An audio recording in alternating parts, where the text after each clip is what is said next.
नमः शिवाय। शिवजी सदा सहाय। ओम नमः शिवाय। गुरु जी सदा सहाय। विद्वेश्वर संहिता का अध्याय 19 और 20। पार्थिव लिंग के निर्माण की रीति तथा वेद मंत्रों द्वारा पूजन की विस्तृत एवं संक्षिप्त विधि का वर्णन। तदनंतर पार्थिव लिंग की श्रेष्ठता तथा महिमा का वर्णन करके सूत जी कहते हैं, महर्षियों, अब मैं वैदिक कर्म के प्रति श्रद्धा भक्ति रखने वाले लोगों के लिए वेदयुक्त मार्ग से ही पार्थिव पूजा की पद्धति का वर्णन करता हूँ। यह पूजा भोग और मोक्ष दोनों को देने वाली है।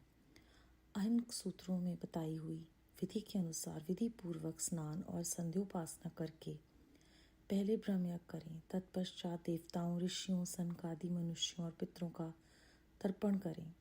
अपनी रुचि के अनुसार संपूर्ण नित्य कर्म को पूर्ण करके शिव संपूर्ण पूर्वक भस्म तथा रुद्राक्ष धारण करें। तत्पश्चात संपूर्ण मनोवांछित फल की सिद्धि के लिए ऊंची भक्ति भावना के साथ उत्तम पार्थिव लिंग की वेदोक्त विधि से भली भांति पूजा करें। नदी या तालाब के किनारे, पर्वत पर, वन में, शिवालय में अथवा और किसी पवित्र स्थान में पार्थिव पूजा करने का विधान है। ब्राह्मणों, शुद्ध स्थान से निकली हुई मिट्टी को यत्न पूर्वक लाकर बड़ी सावधानी के साथ शिवलिंग का निर्माण करें। ब्राह्मण के लिए श्वेत, क्षत्रिय के लिए लाल, वैश्य के लिए पीली और शूद्र के लिए काली मिट्टी से शिवलिंग बनाने का विधान है, अथवा जहाँ जो मिट्टी मिल जाए उसी से शिवलिंग बनाएं। शिवलिंग बनाने के लिए प्रयत्न पूर्वक मिट्टी का संग्रह करके उस शुभ मृतिका को अत्यंत शुद्ध स्थान में रखें। फिर उसकी शुद्धि करके जल से सान कर पिंडी बना लें और वेदयुक्त मार्ग से धीरे धीरे सुंदर पार्थिव लिंग की रचना करें। तत्पश्चात भोग और मोक्ष रूपी फल की प्राप्ति के लिए भक्ति पूर्वक उसका पूजन करें। उस पार्थिव लिंग के पूजन की जो विधि है उसे मैं विधान पूर्वक बताता हूँ, तुम सब लोग सुनो। ओम नमः शिवाय इस मंत्र का उच्चारण करते हुए समस्त पूजन सामग्री का प्रोक्षण करें, उस पर जल छिड़कें। इसके बाद भूर्सी इत्यादि मंत्र से क्षेत्र सिद्धि करें। फिर अपोस्मान इस मंत्र से जल का संस्कार करें। इसके बाद नमस्ते रुद्र इस मंत्र से स्फटिक का बंध बनाने की बात कही गई है।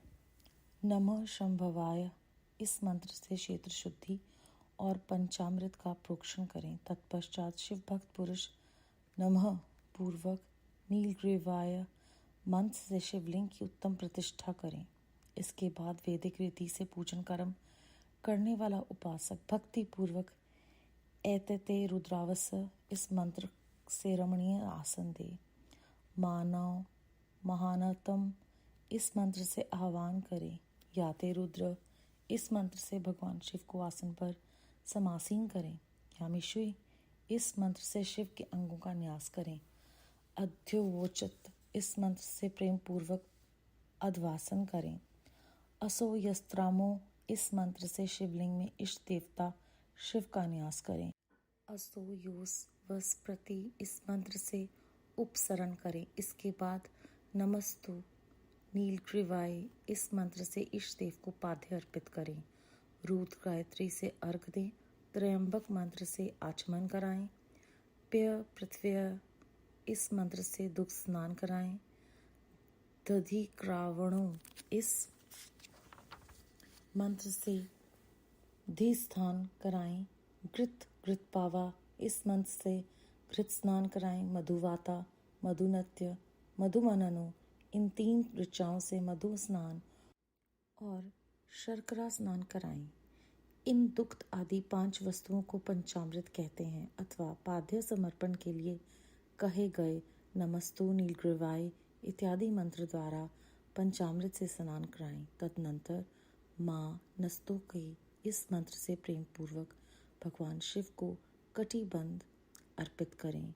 नमो घृष्वे इस मंत्र का उच्चारण करके आराध्य देवता को उत्तरणीय धारण कराएं। याते हेति इत्यादि 4 ऋचाओं को पढ़कर वेदज्ञ भक्त प्रेम से विधि पूर्वक भगवान शिव के लिए वस्त्र एवं यज्ञोपवीत समर्पित करें। इसके बाद नमः शंभवाय इत्यादि मंत्र को पढ़कर शुद्ध बुद्धि वाला भक्त पुरुष भगवान को प्रेम पूर्वक गंध चढ़ाए। नमस्तक्षभो इस मंत्र से अक्षत अर्पित करें। नमः पायराय इस मंत्र से फूल चढ़ाएं। नमः प्रणाय इस मंत्र से विलव पत्र समर्पण करें। नमः कपर्दिने च इत्यादि मंत्र से विधि पूर्वक धूप दें। नमः अश्वे इस ऋचा से शास्त्रोक्त विधि के अनुसार दीप निवेदन करें। तत्पश्चात नमो ज्येष्ठाय इस मंत्र से उत्तम नैवेद्य अर्पित करें। फिर पूर्वोक्त त्र्यंबक मंत्र से आचमन कराएं। इमा रुद्राय इस ऋचा से फल समर्पण करें। फिर नमो व्रज्याय इस मंत्र से भगवान शिव को अपना सब कुछ समर्पित कर दें। तदनंतर मानो महात्मन तथा मानस्तों के इन पूर्वोक्त 2 मंत्रों द्वारा केवल अक्षतों से 11 रुद्रों का पूजन करें। फिर हिरण्यगर्भ इत्यादि मंत्र से जो 3 ऋचाओं के रूप में पठित है दक्षिणा चढ़ाएं। देवस्यत्वा इस मंत्र से विद्वान पुरुष आराध्य देव का अभिषेक करें। दीप के लिए बताए हुए नमः अश्वे इत्यादि मंत्र से भगवान शिव की निराजना करें। तत्पश्चात इमा रुद्राय इत्यादि 3 ऋचाओं से भक्ति पूर्वक रुद्रदेव को पुष्पांजलि अर्पित करें। मानो महात्मत्म इस मंत्र से विज्ञ उपासक पूजनीय देवता की परिक्रमा करें। फिर उत्तम बुद्धि वाला उपासक माँ नस्तुके इस मंत्र से भगवान को साष्टांग प्रणाम करें। ऐश्वर्य इस मंत्र से शिव मुद्रा का प्रदर्शन करें। यतो यतः इस मंत्र से अभय नामक मुद्रा, त्र्यंबक मंत्र से ज्ञान नामक मुद्रा तथा नमः सेना इत्यादि मंत्र से महामुद्रा का प्रदर्शन करें। नमो गोभय इस ऋचा द्वारा धेनु मुद्रा दिखाएं। इस तरह 5 मुद्राओं का प्रदर्शन करके शिव संबंधी मंत्रों का जप करके अथवा वेदज्ञ पुरुष शतरुद्राय मंत्र की आवृत्ति करे। तत्पश्चात वेदज्ञ पुरुष पंचांग पाठ करे। तदनंतर देवागातु इत्यादि मंत्र से भगवान शंकर का विसर्जन करे। इस प्रकार शिव पूजा की वैदिक विधि का विस्तार से प्रतिपादन किया गया है। महर्षियों, अब संक्षेप से भी पार्थिव पूजन की वैदिक विधि का वर्णन सुनो। साध्योजात इस ऋचा से पार्थिव लिंग बनाने के लिए मिट्टी ले आएं। वामदेवाय इत्यादि मंत्र पढ़कर उसमें जल डालें। आघोर मंत्र से लिंग का निर्माण करें। फिर तत्पुरुषाय इस मंत्र से विधिवत उसमें भगवान शंकर का आह्वान करें। तदनंतर ईशान मंत्र से भगवान शिव को वेदी पर स्थापित करें। इनके सिवाय अन्य सब विधानों को भी शुभ बुद्धि वाला उपासक संक्षेप से ही संपन्न करे। इसके बाद विद्वान पुरुष पंचाक्षर मंत्र से अथवा गुरु के दिए हुए अन्य किसी शिव संबंधी मंत्र से 16 उपचारों का विधिवत पूजन करे अथवा भवाय भवनाशाय महादेवाय धीमहि उग्राय उग्रनाशाय शर्वाय शशिमौली इस मंत्र द्वारा विद्वान उपासक भगवान शंकर की पूजा करे। वह भ्रम छोड़कर उत्तम भाव भक्ति से शिव की आराधना करे, क्योंकि भगवान शिव भक्ति से ही मनोवांछित फल देते हैं। ब्राह्मणों, यहाँ जो वैदिक विधि से पूजन का क्रम बताया है, इसका पूर्ण रूप से आदर करता हुआ मैं पूजा की एक दूसरी विधि भी बताता हूँ, जो उत्तम होने के कारण साथ ही सर्वसाधारण के लिए उपयोगी है। मुनिवरों, पार्थिव लिंग की पूजा भगवान शिव के नामों से बताई गई है। वह पूजा संपूर्ण अभिष्टों को देने वाली है। मैं उसे बताता हूँ, सुनो। हर, महेश्वर, शंभु, शूलपाणी, पिनाक, कृतक, शिव, पशुपति और महादेव, यह क्रमशः शिव के 8 नाम कहे गए हैं। इनमें से प्रथम नाम के द्वारा अर्थात ओम हराय नमः का उच्चारण करके पार्थिव लिंग बनाने के लिए मिट्टी लाएं। दूसरे नाम अर्थात ओम महेश्वराय नमः का उच्चारण करके लिंग निर्माण करें और फिर ओम शंभवे नमः बोलकर उस पार्थिव लिंग की प्रतिष्ठा करें। तत्पश्चात ओम शूलपाणाय नमः कहकर उस पार्थिव लिंग में भगवान शिव का आह्वान करें। ओम पिनाक घृषे नमः कहकर उस शिवलिंग को नहलाएं। ओम शिवाय नमः बोलकर उसकी पूजा करें। फिर ओम पशुपताय नमः कहकर क्षमा प्रार्थना करें और अंत में ओम महादेवाय नमः कहकर आराध्य देव का विसर्जन कर दें।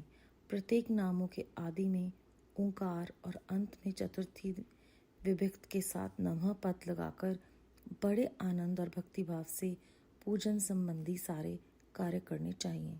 षडाक्षर मंत्र से अंगन्यास और कर्णन्यास विधि भली भांति संपन्न करके फिर नीचे लिखे अनुसार ध्यान करें, जो कैलाश पर्वत पर एक सुंदर सिंहासन के मध्य भाग में विराजमान है, जिनके वाम भाग में भगवती उमा उनसे सट कर बैठी हुई हैं। सनक, सनंदन आदि भक्तजन जिनकी पूजा कर रहे हैं तथा जो भक्तों के दुख रूपी दावानल को नष्ट कर देने वाले अप्रमेय शक्तिशाली ईश्वर हैं, उन विश्व विभूषण भगवान शिव का चिंतन करना चाहिए। भगवान महेश्वर का प्रतिदिन इस प्रकार ध्यान करें। उनकी अंग कांति चांदी के पर्वत की भांति गौर है। वे अपने मस्तक पर मनोहर चंद्रमा मुकुट धारण करते हैं। रत्नों के आभूषण धारण करने से उनका श्री अंग और भी उद्भासित हो उठा है। उनके 4 हाथों में क्रमशः परशु, मृगमुद्रा, वर एवं अभय मुद्रा सुशोभित है। वे सदा प्रसन्न रहते हैं। कमल के आसन पर बैठे हैं और देवता लोग चारों ओर खड़े होकर उनकी स्तुति कर रहे हैं। उन्होंने वस्त्र की जगह व्याघ्रचर्म धारण कर रखा है। वे इस विश्व के आदि हैं, बीज कारण रूप हैं तथा सबका समस्त भय हर लेने वाले हैं। उनके 5 मुख हैं, प्रत्येक मुखमंडल में 3-3 नेत्र हैं। इस प्रकार ध्यान तथा उत्तम पार्थिव लिंग का पूजन करके गुरु के दिए हुए पंचाक्षर मंत्र का विधि पूर्वक जप करें। विप्रवो, विद्वान पुरुष को चाहिए कि वे देवेश्वर शिव को प्रणाम करके नाना प्रकार की स्तुतियों द्वारा उनका सत्वन करें तथा शतरुद्र यज्ञ 16वें अध्याय के मंत्रों का पाठ करें। तत्पश्चात अंजलि में अक्षत और फूल लेकर उत्तम भक्तिभाव से निम्नांकित मंत्रों को पढ़ते हुए और प्रसन्नता के साथ भगवान शंकर से इस प्रकार प्रार्थना करें।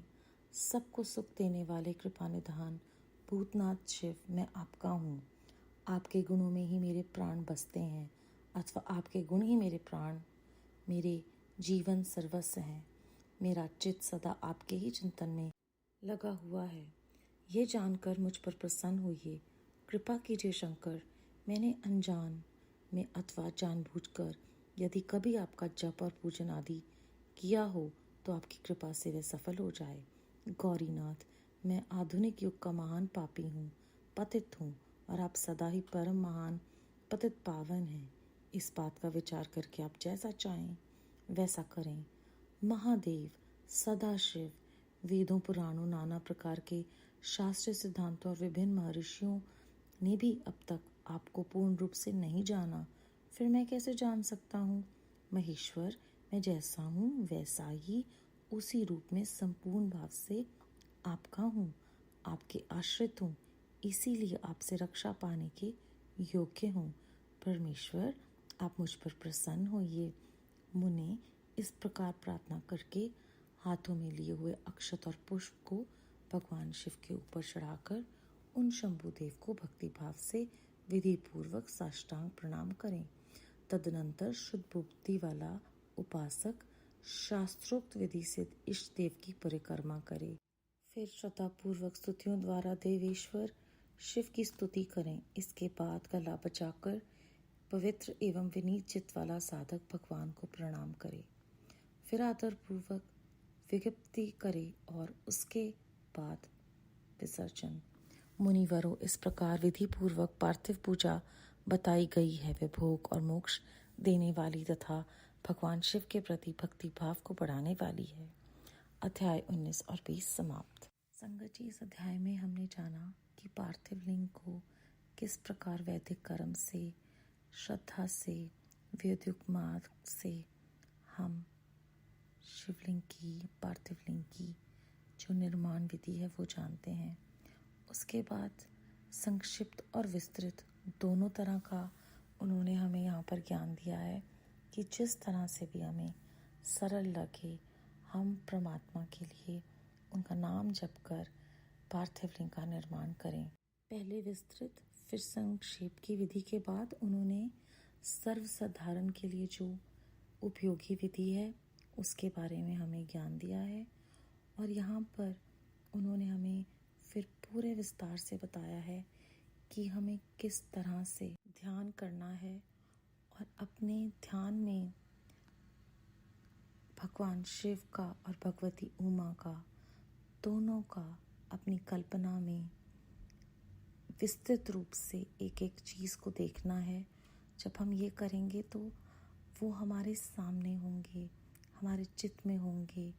और फिर से हमने जैसे 17वें अध्याय में याद किया था कि जैसे वैम्बी आंटी की बुक में लिखा हुआ है कि कैसे आपने मन से उनको अपने आसपास आसन पर विराजमान करना है गुरु साहब को।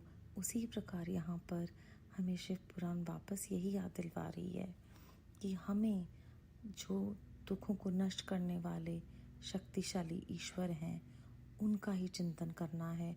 हमारे चित्त में उनकी कल्पना करने से वो हमारे समक्ष और उनका सामीप्य हम महसूस कर सकते हैं। और फिर यहाँ पे बहुत गहरी बात है कि भगवान शिव ही विश्व के बीज भाव कारण रूप हैं और कोई भी हमारा भय नहीं हर सकता, केवल शिव ही कर सकते हैं। और जब हम ध्यान में गुरु के दिए हुए पंचाक्षर मंत्र का विधि पूर्वक जप करते हैं तो हमें उस प्रकार उन भगवान शिव की कृपा हम पर हो जाती है। और जब भी हमने ये कोई भी कार्य करना है तो बहुत डिटेल में बार बार यही कहा गया हुआ है कि प्रसन्नता और प्रेम के साथ पढ़ना है। वो हमारे भाव को देखते हैं। अंत में ये खूबसूरत प्रार्थना है, ऐसे लगता है जैसे हृदय बिछा कर रख दिया हमने अपने परमात्मा के लिए। और सही में यहाँ लिखा है कि कोई भी पूर्ण रूप से भगवान को नहीं जान सकता, तो हम भी नहीं जान सकते। शुद्ध बुद्धि से हमें उपासना करनी है और श्रद्धा जो है वो बहुत ज़रूरी है, विनीत चित्त ज़रूरी है।